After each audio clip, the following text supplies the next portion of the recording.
If you are looking to get on more stages or do a TEDx, this is the episode you need to be listening to.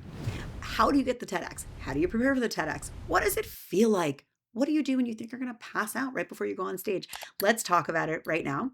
Hey everyone, I'm Kim Rittberg. I'm a 6-time award-winning marketer.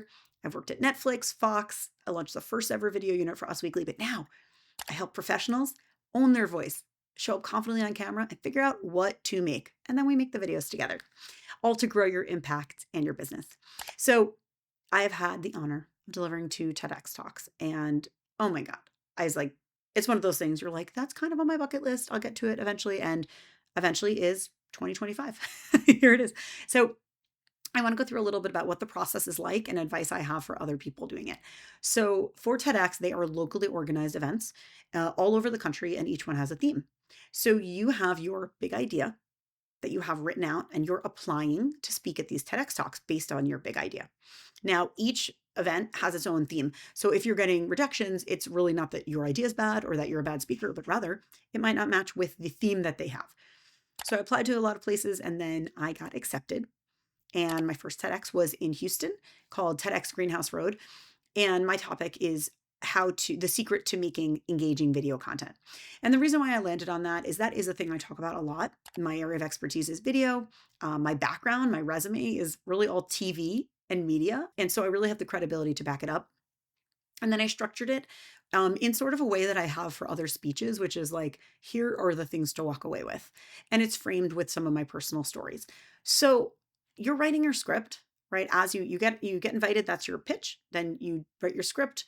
And then as you're actually getting ready to practice your TEDx, the biggest thing for me was I'm a type A person. If I say I'm going to show up for your speaking event, I'm going to over prepare.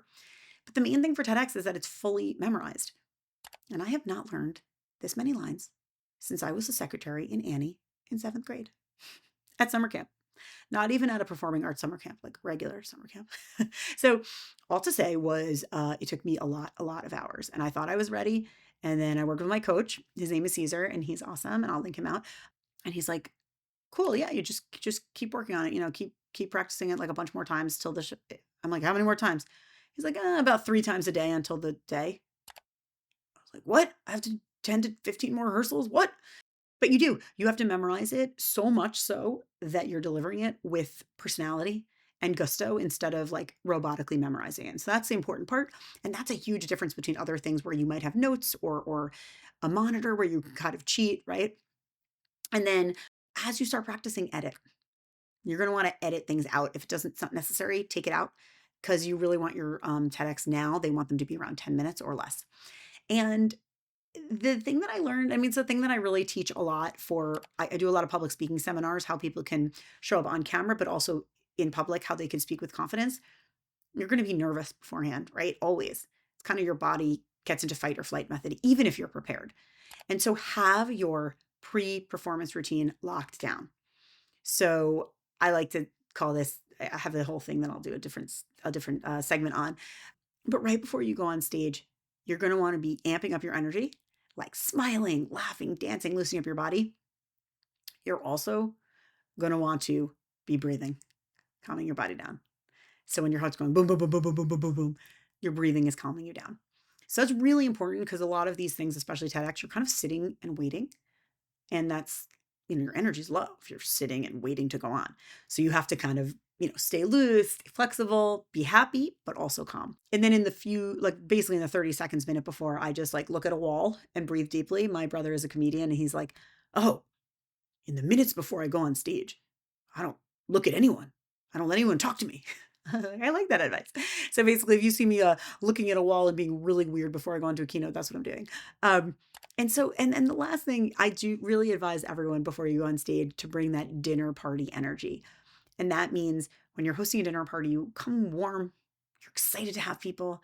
It's like an embrace, right? Your voice is warm, your body's warm. You're like, I'm so happy to have you here. And you're not screaming, right? You're not like a TV presenter, like, hey, everybody, you're on a game show.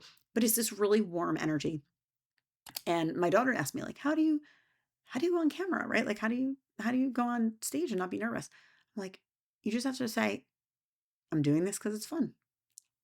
No one's making me do this, right? So that is my experience for TEDx. Oh, and then my second one will be out soon. I got accepted to a second one, and so I wrote and perfected that. But that's another topic that I speak about a lot, which is about fear. And I've learned from training people to be on camera that what really holds us back is fear. And I have a 4-step process on how to break through that. So I'm really excited about that as well.